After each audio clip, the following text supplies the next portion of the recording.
গোৱালপাৰা জিলাৰ হাতভেন্দি ব্ৰহ্মপুত্ৰৰ ভয়ংকৰ খহনীয়া যাৰ গৈছে বিঘাই বিঘাই মাটিমাহ খেতি। গোৱালপাৰা জিলাৰ হাতভেন্দি যে গাঁৱত আৰম্ভ হৈছে ব্ৰহ্মপুত্ৰৰ নদীৰ ভয়ংকৰ খহনীয়া। ব্ৰহ্মপুত্ৰত যা গৈছে বিঘাই বিঘাই কৃষকৰ খেতি। ব্ৰহ্মপুত্ৰৰ পানী বাঢ়ি যোৱাৰ লগে লগে খহনীয়াৰ কবলত পৰিছে হাতভেন্দি আৰু টাকিমাৰী গাঁও। যা গৈছে কৃষকৰ মাটিমাহ খেতিৰ লগতে বিঘাই বিঘাই কৃষিভূমি।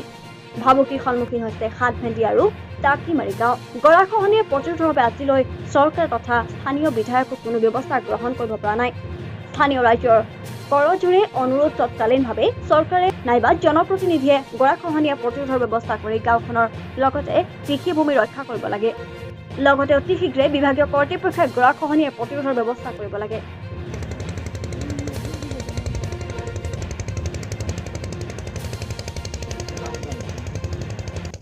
ব্রহ্মপুত্রের গরাখহনীয়া আজি বহুত দিনের পরাই জলেশ্বর গাঁও অঞ্চল অন্তত জলেশ্বর টাকিমারি তারিয়াবিটা জলেশ্বর বিল আজি গরাখহনীয়া সন্ত্রাস কৰি আছে।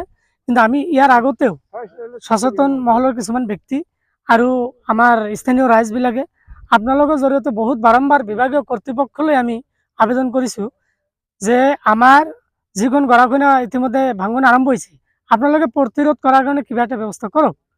কিন্তু আমি দেখা মাত্ৰ তেওঁলোকে আহে, কিন্তু অহাৰ পিছত আৰু সেইখিনি পদক্ষেপ তেখেতে হাতত নলয়। গতিকে এইবেলি যিখিনি ভাঙিল আমাৰ জলেশ্বৰ টাকিমাৰী হাতভেন্দি গাঁৱৰ কমেও 300 মিটাৰমান ইফালে ভাঙি আহিল।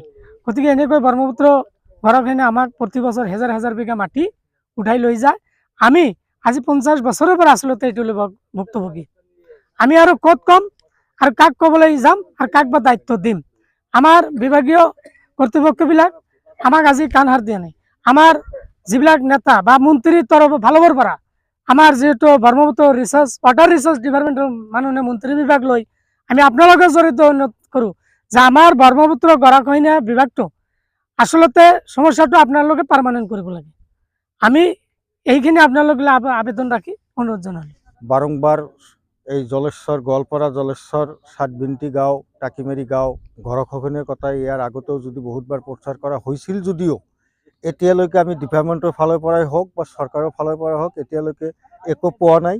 গতিকে আপোনালোকৰ জৰিয়তে আমি চৰকাৰ আৰু ডিপাৰ্টমেণ্টক ক'ব খোজোঁ যে চাওক, এতিয়া পানী নাই নদীত, এতিয়া যেনেকৈ গৰাখহনীয়া আছে এইটো বহুত দুৰ্ভাগ্যৰ কথা। গতিকে আমি চৰকাৰ আৰু প্ৰশাসনক অনুৰোধ জনাওঁ যে আপোনালোকে মিডিয়াৰ যোগেদি খবৰটো পাই জলেশ্বৰ টাকিমাৰী হাতভেন্দি গাঁৱত আহি ইয়াত এটা প্ৰটেকশ্যনৰ ব্যৱস্থা কৰিব লাগে।